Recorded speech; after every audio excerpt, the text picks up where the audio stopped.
예전에 히브리인들은 성경을 손으로 다 베껴 썼습니다.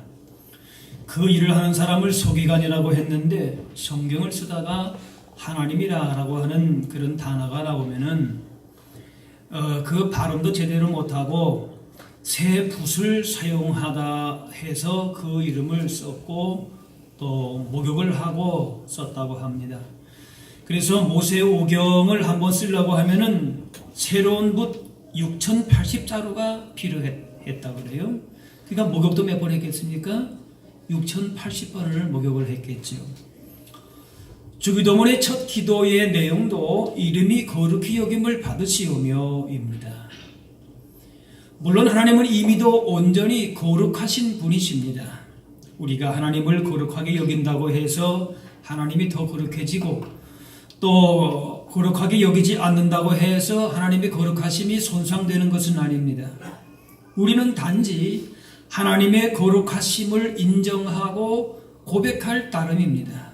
시편에 주의 크고 두려운 이름을 찬송할지니 그는 거룩하심이로다 합니다. 하나님의 거룩성은 변하지 않지만은 우리를 통해서 하나님의 거룩하심이 선포되고 찬양받기를 원하십니다. 가령 아이들이 어른들에게 인사를 잘하게 되면은 너 참 착하다, 누구 집 아들이냐 그렇게 하게 되면은 아이뿐만 아니라 부모도 칭찬을 듣게 되는 것이죠. 그런데 유리창을 깨고 도망가다가 잡히게 되면은 너 누구 아들이냐 하면은 그 부모까지 욕을 먹이는 것이죠. 자녀가 자랄 때에 부모도 영광스럽고 자녀가 삐뚤게 나가면은 부모도 고통을 당하고 또 부끄러움을 당하는 것 같이 우리를 통해서 하나님의 거룩하심이 영광스러울 수도 있고 그 영광이 가리울 수도 있다는 것입니다. 레위기 말씀에 내가 거룩하니 너희도 거룩할지어다 하셨습니다. 하나님이 거룩하시니 성도들도 거룩해야 하고 그 거룩하심에 합당한 경배와 찬양을 드려야 합니다. 하나님께서 이스라엘을 출애굽시키신 목적이 단순히 애굽에서의 노예로서의 고통을 없애려고 하신 것만이 아닙니다. 이스라엘의 백성을 통해서 하나님의 거룩하심을 나타내기 위함입니다. 그래서 이스라엘 백성들이 가나안 땅에 들어가서 선포한 말씀을 우리가 주의 깊게 들어야 되는데 여호수아에 보게 되면은 너희 하나님 여호와를 항상 경외하게 하려 하심이라 그랬어요.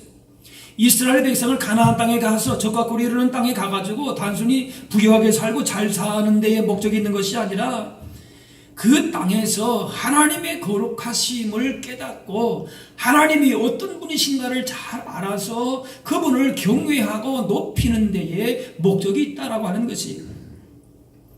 그런데 이스라엘 백성이 가나안 땅에 들어가서 적과 꿀에만 세상의 부유함에만 관심을 갖게 될 때 거기서부터 하나님과 멀어지게 된 것이죠. 나는 여호와 너희 하나님이란 내가 거룩하니 너희도 몸을 구별하여 거룩하게 하고 그랬어요. 우리가 비록 이 땅에 살아가지만은 하나님의 백성들은 세속적인 가치관, 잘못된 풍조로부터 자신을 구별해야 됩니다. 하나님께 속한 자로서 하나님께 속한 삶의 방식을 따라서 세상과는 구별된 삶을 살아야 한다는 것입니다. 신약 성경의 맨 마지막 책이 요한계시록인데 거기 21장 22장을 보면은 새 예루살렘이 나옵니다. 이 광경을 보게 되면은 천국은 마치 온갖 금은 보석이 다 깔려있는 그야말로 이 세상에서 꿈꾸는 부와 명성에 대한 목마름을 충족시키는 것으로 생각하기도 하게 됩니다. 그런데 이 세상에서 부귀 영화를 누리다가 그렇게 소망하다가 다음 세상에서도 그렇게 살고 싶은 것을 천국으로 만약에 생각을 한다면은 기독교는 결국 세상이 꿈꾸는 이상과 다를 것이 없는 겁니다. 그저 세상에서 열심히 살고 착하게 살고 이러면은 그저 좋은 데 가고 그것이 최종적인 우리의 목적이라고 할 것 같으면은 뭐 꼭 예수 믿어야 될 엄밀한 해서 이유가 없을 수도 있습니다. 그런데 계시록의 말씀에 나오는 이런 새 예루살렘은 물질적인 풍요를 그린 것이 아닙니다. 21장에 보게 되면은 또 내가 보매 거룩한 성 새 예루살렘이 하늘로부터 하나님께로부터 하늘에서 내려왔다 그랬습니다. 새 예루살렘의 화려함과 아름다움은 바로 무엇인가 하면은 교회와 성도의 거룩함을 나타내는 것입니다. 그 거룩함이 얼마나 영광스러운지를 우리 가운데 확신시켜 주는 것입니다. 그것은 세상의 어떤 그 화려한 것과 비교할 수 없는 것인데 바로 그게 뭔가 거룩함이다 라고 하는 것이, 새 예루살렘과 비교되는 것이 요한계시를 보게 되면 바벨론으로 나오게 되는데, 바벨론도 아주 화려하게 나옵니다. 온갖 보석으로 다 치장을 합니다. 큰 성이라고 나옵니다. 그런데 이 두 성 다 보석으로 치장되어 있는데, 그러나 뚜렷한 차이가 있는데, 바벨론의 보석은 화려함은 외향적인 사치, 탐욕의 차원이라면은 새 예루살렘은 신랑 되신 예수님의 거룩한 영광의 모습이 나타난 것입니다.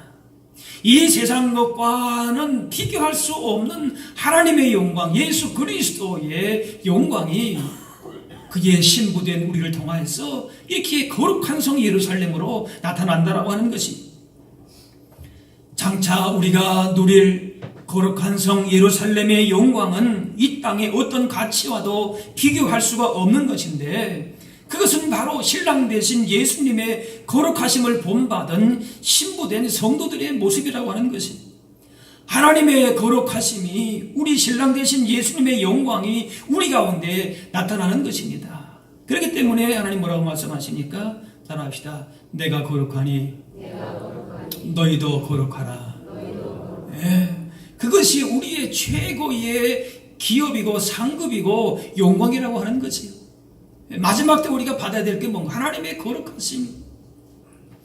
이 땅 가운데 살면서도 우리의 몸과 마음과 생각과 행동과 시간과 물질과 모든 삶이 성도라고 하는 거룩한 이름에 합당한 모습으로 나타나야 할 것이요, 그렇게 살다가 완전한 거룩한 성 예루살렘의 영광을 우리가 보게 되는 것이죠. 하나님의 뜻을, 하늘의 뜻을 이루겠다라고 하는 거룩한 소원이, 거룩한 백성으로 살겠다라고 하는 그런 갈급함이 있어야 합니다. 우리를 향하신 하나님의 최종적인 계획과 목적이 하나님의 거룩하심이 온전히 이루어지는, 따라합시다, 거룩한 성 예루살렘. 예, 그 화려하고 그 빛나는 천국의 영광이 뭔가? 거룩한 성이다 라고 하는 것을 기억할 수 있어야 할 것입니다. 하나님께서는 이스라엘을 위해서 하신 일들을 이제 백성들에게 기억하게 하시는데, 사절 말씀 보니까 내가 어떻게 독수리 날개로 너희를 업어서 내게로 인도하였음을 너희가 보았다 그랬어요. 이스라엘 백성들을 독수리의 날개로 업어 인도한 것과 같이 그렇게 은혜로 인도했다라고 하는 것이죠. 이 이스라엘 백성들은 출애굽한 것이 스스로 힘으로 된 것이 아니라는 겁니다. 이 바로는 이 이스라엘 백성들을 그냥 놓아두질 않았지요. 장자들이 다 죽는 재앙을 통해서야 놓아주었습니다. 광야 40년 기간 동안에 마실 물이 없을 때가 많았어요. 아말렉 군대의 습격을 받아가지고 힘든 전투를 했습니다. 이런 여러 가지 사건들을 통해서 이스라엘은 전적으로 하나님께 의존해야 함을 보여주신 겁니다. 그 사실을 사절에 이렇게 말씀한 거죠.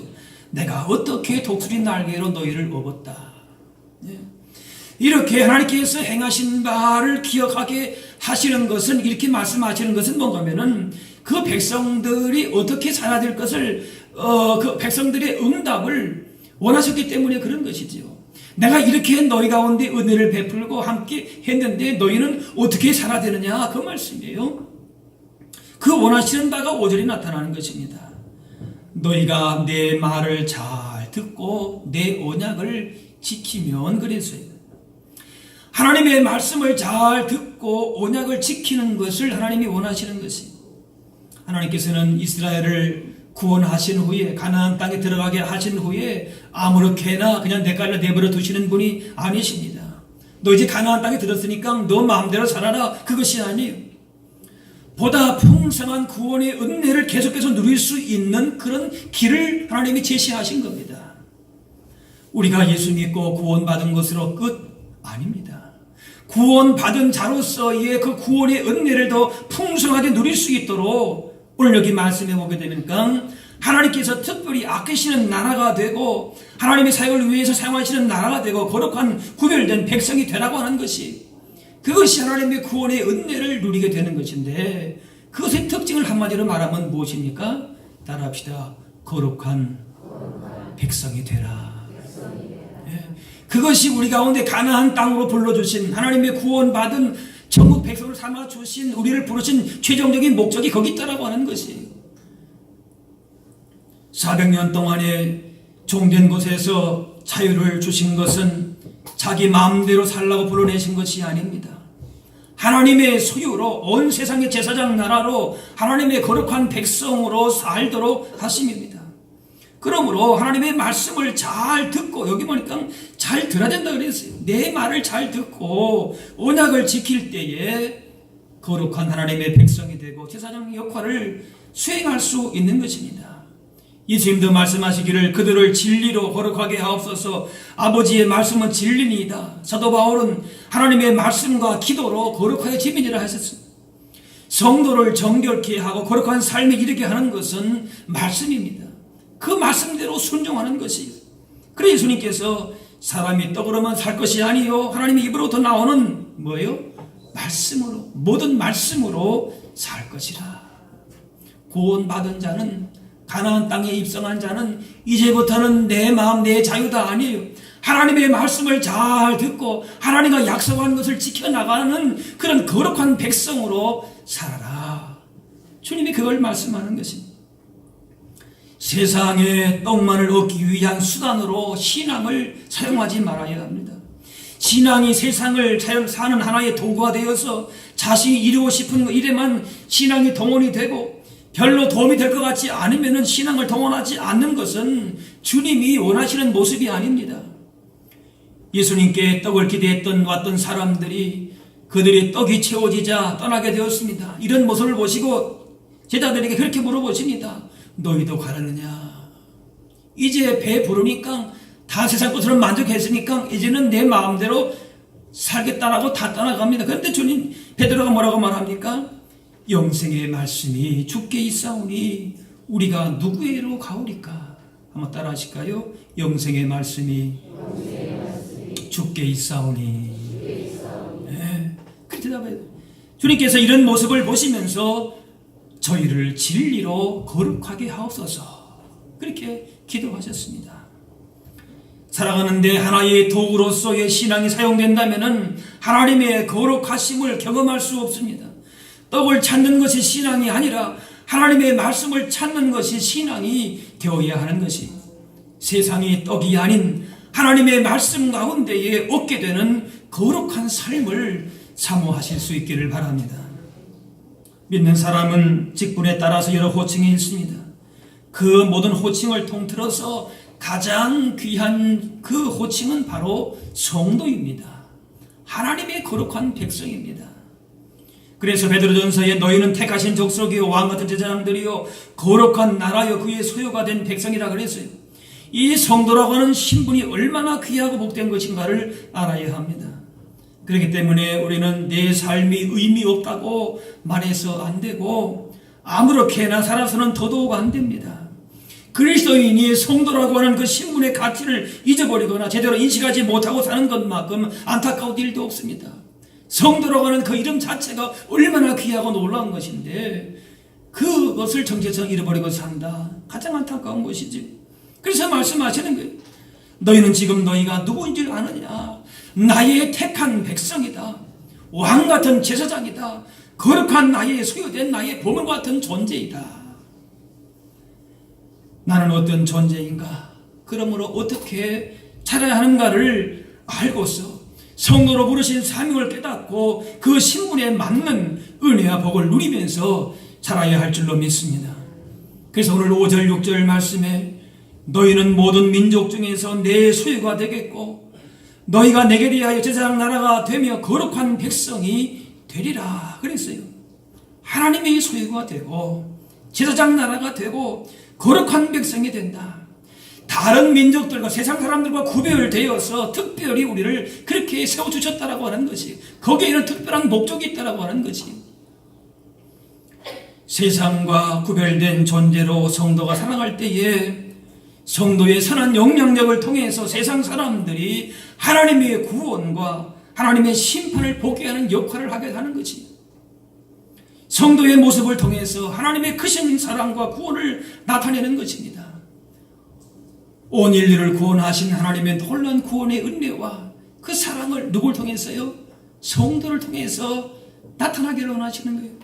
동시에 그렇지 않은 자들에게 주어지는 엄정한 공의의 심판도 알게 하는 것이지요. 하나님의 거룩하심 앞에 서지 못하는 자들, 죄악 가운데 있는 자들의 끝이 어떤가라고 하는 사실도 우리로 하여금 알게 하시는 겁니다. 그러므로 성도의 거룩한 삶이, 말씀대로 사는 그 삶이 세상 가운데에 하나님의 구원과 하나님의 심판의 기준이 되는 것입니다. 하나님께서 우리를 통하여서 그런 일들을 하시고자 하시는 것이지요. 참으로 귀하고도 엄중한 신분입니다. 세상이 아무리 악하다 해도 하나님은 성도를 통해서 구원의 빛이 세상 가운데에 비추기를 원하십니다. 또한 세상은 성도와 교회의 거룩함을 보면서 소망을 갖게 되는 것이, 어지러운 죄악된 세상 가운데서 누가 세상에 소망을 줄 수 있습니까? 하나님의 거룩한 백성들이 세상 가운데 소망을 주고 바른 길을 제시하고 진정한 길이 되고 소망의 빛이 되는 줄로 믿습니다. 그 역할이 사명이 너무나도 귀한 것이지요. 그러므로 거룩하신 하나님 앞에 항상 겸손함으로 나아가야 합니다. 왜냐? 거룩함이 우리 가운데 있지 않기 때문에 그렇습니다. 거룩한 백성을 담아주셨긴 했지만은 그러나 우리가 우리 안에 거룩함이 있는 것이 아니에요. 그래서 하나님의 거룩한 영광을 본 이사야는 동시에 자신의 죄악도 보면서 화로다 나여 망하게 되었다, 그렇게 탄식을 했습니다. 이사야는 나라가 위기에 빠진 줄 알았는데 가만 보니까 거룩하신 하나님을 대면하는 순간에 나라보다도 자신의 죄가 더 심각한 것을 깨닫고 탄식하지 않을 수가 없었습니다. 거룩하신 하나님 앞에 서고 보니까 죄가 낱낱이 깨달아졌습니다. 누가 자신의 죄를 지적한 것도 아닌데 죄를 토해내지 않을 수가 없었습니다. 거룩하신 하나님을 의식하지 않으면 다른 사람의 허물을 보고 정죄하기 쉽고 자신의 죄에 대해서는 관대할 때가 많습니다. 죄를 지어도 무관하게 되고 감추려고 하고 죄가 드러나지만 않으면 죄가 아니라고 그렇게 합리하게 되는 것입니다. 그런데 사람 앞에서는 죄를 감출 수 있을지 모르지만은 거룩하신 하나님 앞에서는 결코 감출 수가 없습니다. 또 반드시 죄는 드러나야 합니다. 베드로가 예수님을 만났을 때에 주여 저는 죄인입니다, 나를 떠나소서 하면서 자기의 추한 모습이 드러나서 견딜 수가 없어서 회개하게 됩니다. 우리가 왜 죄에 대해서 무감각하고 방탕한 삶을 사는 것입니까? 바로 그것은 거룩하신 하나님 앞에 서지 못하기 때문에 그런 것입니다. 죄를 짓고도 뻔뻔한 이유가 무엇입니까? 거룩하신 하나님을 만나지 못했기 때문에 그런 것입니다. 교회의 본질적인 위기는 거룩하신 하나님 앞에 서지 않기 때문에 그렇습니다. 그렇게 되면은 예배의 거룩함이나 교회의 거룩함을 상실할 수밖에 없는 것입니다. 그래서 사회의 불의함을 탓하기 전에 교회가 먼저 거룩함을 상실한 것이 아닌가를 돌아보면서 거기서 대한 회개가 먼저 있어야 하는 것입니다. 거룩하신 하나님께 감히 나아갈 수 없는 죄인이지만은 하나님의 용서하심을 믿고 겸손히 나아가 죄를 고백하게 될 때에 받아주시면서 거룩한 삶을 살도록 하시는 줄로 믿습니다. 우리는 어떻게 성도답게 거룩한 백성으로 살 것인가, 그런 물음보다는 어떻게 세상 속에서 남부럽지 않게 살 것인가, 그런 문제에 더 민감합니다. 그러나 하나님께서 우리에게 요구하시는 것은 바로 거룩입니다. 하나님께 구별된 것이 거룩입니다. 하나님께를 향한 마음이 구별되어야 합니다. 세상에서의 우리가 남보다 더 나은 삶을, 차별화된 삶을, 더 화려한 삶을 사는 것에 우리가 뭔가 관심과 우리 마음이 거기에 흔들리는 것이 아니라 따라합시다. 하나님께 우리의 삶을 구별하겠습니다.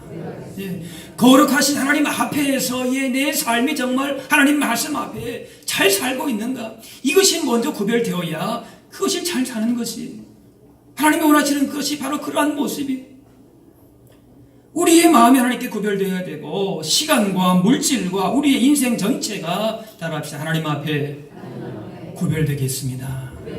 하나님의 소유된 백성으로서의, 택한 백성으로서의, 하나님의 나라로서의 그런 구별된 삶이 있어야 된다고 하는 것이지.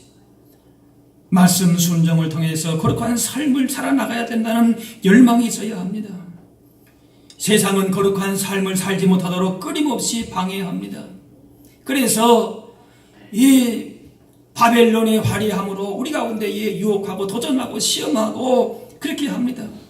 그래서 거룩한 성 예루살렘을 우리가 거룩함을 택해야 될 것인가, 아니면 세상의 큰 성, 세상의 화려함, 겉으로 드러나는 그런 큰 성인 바벨론을 택할 것인가, 우리가 선택해야 되는데, 거룩함을 택할 때에 희생과 고난과 그 가는 길이 좁은 길이고 십자가의 길일 수가 있습니다.